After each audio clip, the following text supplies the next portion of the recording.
بڑی زک پہنچی، 70 بڑے بڑے تقریباً سارے ان کے بڑے سردار مارے گئے۔ ان کے اندر اب جو جلن تھی اور غصہ تھا، اور عرب کا یہ مزاج تھا کہ بدلہ لینا ہے، لہذا 1 سال کے اندر اندر انہوں نے پوری تیاری کی، تمام جو بھی کر سکتے تھے ساز و سامان جمع کیا، 3000 کا لشکر لے کر۔ اور اب ابو سفیان، ابو جہل تو مارا جا چکا تھا، وہ تھا سردار جو کہ بدر میں آیا تھا فوج لے کر، اب ابو سفیان جو ہیں وہ چونکہ بعد میں ایمان لے آئے، ان کے نام کو تو ہم ادب کے ساتھ ہی لیں گے، اب وہ سردار تھے اس وقت، اور وہ 3000 کا لشکر لے کر آئے، اور اس دفعہ وہ اتنا اہتمام کر کے آئے تھے کہ ہماری فتح یقینی ہے، اپنے بچوں کو خاص طور پہ خواتین کو بھی ساتھ لے کر آئے تاکہ ہمارے اندر غیرت رہے کہ ہماری عورتیں بھی ساتھ ہیں، اگر کہیں میدان سے ہمارے قدم اکھڑ گئے تو ہماری عورتیں جو ہے وہ قبضے میں چلی جائیں گی مسلمانوں کے۔ تو ہند جو تھی، اس کی بیوی، ابو سفیان کی بیوی ہند، وہ بھی ایمان لے آئی بعد میں، لیکن عتبہ کی بیٹی تھی، اس کا باپ اور بھائی عتبہ ابن ربیعہ، اور چچا اس کا اور بھائی، یہ 3 جو ہیں بدر میں قتل ہو چکے تھے، مسلمانوں کے ہاتھوں واسر جہنم ہو چکے تھے۔ تو ہند کے سینے کے اندر بھی انتقام کی آگ تھی۔ باقی تو یہ کہ کوئی گھر بچا ہی نہیں تھا مکے کا جن کا کوئی نہ کوئی آدمی مارا نہ گیا، اور 70 آدمی مارے گئے تھے۔ اب یہ جب لوگ آئے ہیں تو ادھر حضور نے مشورہ کیا صحابہ سے کہ کیا کرنا چاہیے، لشکر آ گیا 3000 کا۔ کچھ لوگوں نے کہا کہ ٹھیک ہے، کھل کر مقابلہ کریں گے، ڈٹ کر مقابلہ کریں گے، چلیں گے میدان میں۔ حضور کا اپنا رجحان ادھر تھا کہ یہ صورتحال ایسی ہے کہ ہم اگر مدینے میں محصور رہ کر مقابلہ کریں تو بہتر ہے۔ لیکن جو لوگ بدر کے بعد ایمان لائے تھے، ایک تو ان کا جوش و خروش تھا، ان کا ہمیں تو شہادت چاہیے، ہمیں آخر اس موت سے کیا ڈر ہے، شہادت ہے مطلوب و مقصود مومن، نہ مال غنیمت نہ کشور کشائی۔ تو حضور نے ان کا لحاظ کرتے ہوئے آپ نے فیصلہ کر دیا ٹھیک ہے، ہم میدان میں جائیں گے، کھل کر مقابلہ کریں گے۔ اس پر جب وہ مقابلے میں پہنچ گئے ہیں، آپ لے کر گئے تھے 1000 آدمی باہر، جب آمنا سامنا ہوا ہے تو وہاں عبداللہ ابن ابی یہ کہہ کر اپنے 300 آدمیوں کو لے کے واپس آ گیا۔ اتفاقاً اس کی رائے بھی یہ تھی کہ کھلے میدان میں جنگ مت کرو، بلکہ یہ کہ محصور ہو کر، جو حضور کی رائے تھی وہی اس کی بھی تھی اس وقت۔ لیکن اس وقت وہ یہ کہہ کر کہ جب ہماری بات نہیں مانی جاتی تو ہم خواہ کیوں اپنی جانیں جو ہے جوکھوں میں ڈالیں، وہ 300 آدمی لے گیا تو رہ گئے صرف 700۔ ان 700 میں سے بھی 2 گھرانے ایسے تھے، بنو حارثہ بنو سلمہ، ان کے قدم بھی تھوڑی دیر کے لیے ڈگمگائے، لیکن پھر ان کو اللہ تعالیٰ نے حوصلہ دیا اور وہ جم گئے، وہ 300 چلے گئے۔ اس کے بعد اللہ نے وعدہ کیا ہوا تھا مدد کا، جنگ ہوئی، مدد آئی اور اللہ نے فتح دے دی، لیکن وہ ایک ڈرا تھا مسلمانوں کی پشت پر پہاڑ میں۔ حضور کو اندیشہ تھا کہ ایسا نہ ہو کہ وہاں سے ہم پر حملہ ہو جائے تو 2 طرف سے ہم چکی کے پاٹ کے درمیان، 2 پاٹوں کے درمیان آ جائیں۔ وہاں 50 تیر انداز آپ نے مقرر کر دیے تھے کہ یہاں سے مت ہلنا، چاہے تم یہ دیکھو کہ ہم سب مارے گئے اور ہمارے گوشت جو ہے وہ کوے اور چیلیں کھا رہے ہیں، تب بھی تم نے نہیں ہلنا یہاں سے۔ لیکن جب مسلمانوں کو فتح ہو گئی وہاں اختلاف ہو گیا کہ حضور نے جو فرمایا تھا وہ شکست کے سلسلے میں تھا، اب تو فتح ہو گئی ہے، چلو اب چل کے مال غنیمت جمع کرنے میں باقی تم لوگوں کا ساتھ دو۔ جو وہاں کے لوکل کمانڈر تھے وہ منع کرتے رہے کہ ہرگز مت ہلو، حضور کا حکم یاد رکھو۔ وہ تعویل کر چکے تھے حضرت حضور کے حکم کی۔ 35 چلے گئے، 15 رہ گئے۔ خالد ابن ولید اس وقت جو تھے، کیولری جو تھی، جو گھڑ سوار تھے ان کے جو ہے کمانڈر خالد ابن ولید تھے، ایمان نہیں لائے تھے ابھی۔ ان کی عقابی نگاہ نے دیکھ لیا کہ وہ درا خالی ہے، تو ادھر تو شکست ہو رہی ہے، وہ اپنا 100 گھوڑوں کا جتنا بھی گھوڑے تھے ان کا لے کر پورا کا پورا رسالہ، اور وہ پیچھے سے آ کر حملہ کیا اور وہ فتح شکست میں بدل گئی۔ 70 صحابہ شہید ہو گئے، حضور بھی زخمی ہو گئے، دندان مبارک شہید ہوئے، خون اتنا گیا کہ یہ بھی مشہور ہو گیا کیونکہ بے ہوشی طاری ہو گئی تھی کہ حضور کا انتقال ہو گیا ہے۔ لیکن پھر یہ ہے کہ ہمت کر کے لوگوں جمع ہوئے، حضور نے لوگوں کو پکارا، پھر آپ نے یہ فیصلہ کیا کہ پہاڑ پر چڑھ کر اور وہاں پر اس وقت بچاؤ کر لیا جائے، تو تمام مسلمان پہاڑ پر چڑھ گئے۔ اب موقع یہ تھا ان کے لیے، ابو سفیان اور دوسری طرف جو یہ ان کے ساتھی جو کیولری کے سردار تھے خالد ابن ولید، ان میں اختلاف ہو گیا۔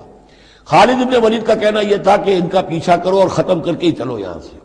پہاڑ پر چڑھو۔ ابو سفیان نے کہا نہیں، یہ بہت خطرے کی بات ہے، وہ اونچائی پر ہے، اوپر سے پتھر پھینکیں گے اور ہمارے گھوڑوں کا بھی نقصان ہوگا، ہمارا بھی ہوگا، اب ہم نے بدر کا بدلہ لے لیا ہے،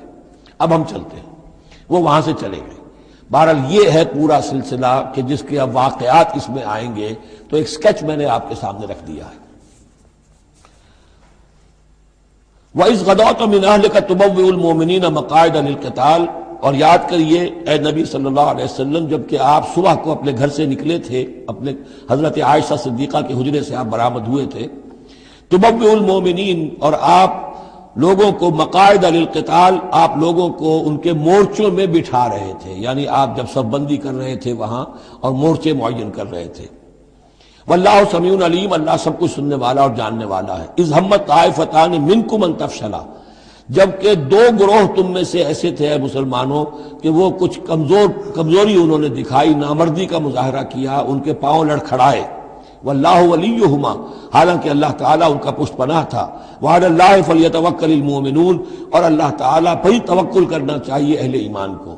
جیسا کہ میں نے عرض کیا، یہ بنو حارثہ بنو سلمہ انصار کے دو گھرانے تھے، عارضی سی ان کے اندر کمزوری آئی، بر بنائے تب بشری، لیکن پھر وہ جم گئے۔ لیکن ان کی جو ہے ذکر قرآن میں کر دیا گیا، اور وہ اس پر فخر کرتے تھے کہ ہم وہ لوگ ہیں کہ جن کا ذکر اللہ نے قرآن میں کیا ہے، واللہ ولیہما، کیونکہ پھر وہ عارضی سی جو ان پر آئی تھی کمزوری، وہ رفع ہو گئی۔ اور آپ غور کریں گے کہ وہ جو بدبخت تھے 300 جو چلے گئے عین میدان جنگ سے، ان کا ذکر بھی اللہ نہیں کر رہا یہاں پر، گویا کہ وہ اس لائق بھی نہیں ہے کہ ان کا ذکر کیا جائے۔ انڈائریکٹلی اس کا ذکر آخر میں آئے گا، ورنہ شروع میں نہیں۔ وَلَقَدْ نَصَرَكُمُ اللَّهُ بِبَدْرٍ وَأَنْتُمْ أَذِلَّةٌ، اور مسلمانوں یاد کرو اللہ نے تمہاری مدد کی تھی بدر میں جبکہ تم بہت کمزور تھے۔ کل 8 تلواریں، 313 کے سوا سب کے پاس تلواریں نہیں تھیں، 8 تلواریں کل۔ 200 کا 100 گھوڑے کا رسالہ لے کر آئے تھے بدر میں بھی، ادھر 2 گھوڑے تھے صرف، ادھر 700 اونٹ تھے، ادھر 70 اونٹ تھے۔ یہ کوئی 313 کے مقابلے میں 1000، اللہ نے تمہاری مدد کی تھی۔ وَلَقَدْ نَصَرَكُمُ اللَّهُ بِبَدْرٍ وَأَنْتُمْ أَذِلَّةٌ، تم بہت کمزور تھے اس وقت۔ فَاتَّقُوا اللَّهَ لَعَلَّكُمْ تَشْكُرُونَ، تو اللہ کا تقوی اختیار کرو تاکہ تم اللہ کا صحیح معنی میں شکر ادا کر سکو۔ اِذْ تَقُولُ لِلْمُؤْمِنِينَ، اے نبی جبکہ آپ کہہ رہے تھے اہل ایمان سے، أَلَنْ يَكْفِيَكُمْ، کیا تمہارے لیے یہ کافی نہیں ہے، أَنْ يُمِدَّكُمْ رَبُّكُمْ بِثَلَاثَةِ آلَافٍ مِنَ الْمَلَائِكَةِ مُنزَلِينَ، کہ اللہ تعالیٰ تمہاری مدد کرے 3000 فرشتوں سے کہ جو آئیں اترنے والے ہیں آسمان سے، یعنی 3000 کا لشکر آیا ہے۔ تو اے مسلمانوں میں تمہیں خوشخبری دیتا ہوں، اللہ تعالیٰ 3000 فرشتے تمہاری مدد کو بھیجے گا۔ بلا، حضور نے اللہ تعالیٰ کی طرف سے آ رہا، یہ بات تو حضور نے فرمائی تھی۔ اللہ تعالیٰ نے حضور کی اس دعا، گویا کہ دعا کہہ لیجئے یا جو بھی آپ نے پیشن گوئی کی، ایک طرح کا استدعا بھی ہو سکتی تھی کہ اللہ سے اس طریقے سے آپ یہ استدعا کر رہے ہوں، تو فوراً اس کی منظوری کا اعلان ہو گیا، بلا کیوں نہیں۔ ان تصبروا وتتقوا، مسلمانوں اگر تم صبر کرو گے اور تقوی کی روش پر رہو گے، وَيَأْتُوكُم مِّن فَوْرِهِمْ هَٰذَا، اور اگر وہ فوری طور پر تم پر حملہ آور ہو جائے دشمن، يُمْدِدْكُمْ رَبُّكُمْ بِخَمْسَةِ آلَافٍ، تو اللہ تو تمہاری مدد کرے گا تمہارا پروردگار 3000 نہیں 5000 فرشتوں کے ذریعے سے، مصوبین جو نشان زدہ گھوڑوں کے اوپر آئیں گے۔ لیکن اس کے ساتھ دیکھیے وَمَا جَعَلَهُ اللَّهُ إِلَّا بُشْرَىٰ لَكُمْ، لیکن یہ سب بھی اللہ تعالیٰ کی طرف سے ایک بشارت کے طور پر تمہیں بتا دیا گیا، وَلِتَطْمَئِنَّ قُلُوبُكُمْ بِهِ، اور تاکہ تمہارے دل مطمئن ہو جائیں۔ وَمَا النَّصْرُ إِلَّا مِنْ عِنْدِ اللَّهِ، مدد تو ہوتی ہی اللہ کی طرف سے ہے، فرشتوں کا بھیجنا بھی ضروری نہیں ہے، اللہ فرشتوں کو بھیجے بغیر مدد کر سکتا ہے، کن فیکون کی شان رکھتا ہے۔ لیکن تمہاری طبع بشری کے حوالے سے تمہیں یہ خبر دی گئی ہے کہ 3000 کی اگر دشمن سامنے ہے تو تمہیں 3 نہیں 5000، اگر وہ فوری طور پر آگے حملہ آور ہو گئے تو 5000 تمہیں فرشتے بھیج دیں گے۔ لِيَقْطَعَ طَرَفًا مِّنَ الَّذِينَ كَفَرُوا، یہ اللہ تعالیٰ چاہتا ہے کہ یہ کافروں کا ایک بازو کاٹ دے، اور یکبتہم، یا ان کو ذلیل کر دے، فینقلبوا خائبین، تاکہ پھر وہ لوٹ جائیں بہت ہی خائب و خاسر ہو کر، ناکام ہو کر۔ اب یہ گفتگو ذہن میں رکھیے، ترتیب جو ہے وہ نہیں ہے، پہلے جو ذکر ہو رہا ہے وہ تو آپ میدان جنگ میں پہنچ چکے تھے،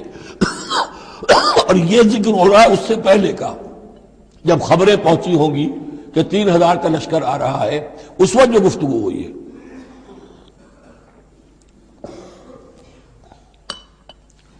اب اس جنگ کے دوران جو بھی کچھ مسلمانوں سے خطائیں ہوئیں، غلطیاں ہوئیں، ان کی طرف بھی اشارہ ہے۔ اس میں بعض ایک معاملہ ایسا بھی ہوا جو حضور سے بھی خطا کا ایک معاملہ ہوا، اس کے اوپر بھی گرفت ہے، بلکہ سب سے پہلے حضور والے معاملے کو لیا جا رہا ہے۔ جب آپ زخمی ہو گئے شدید اور آپ پر بے ہوشی بھی طاری ہوئی، پھر جب ہوش میں آیا تو آپ کی زبان پر یہ الفاظ آ گئے، کیف یہدی اللہ قوما خضبوا وجہ نبیہم بالدم، اللہ اس قوم کو کیسے ہدایت دے گا جس نے اپنے نبی کے چہرے کو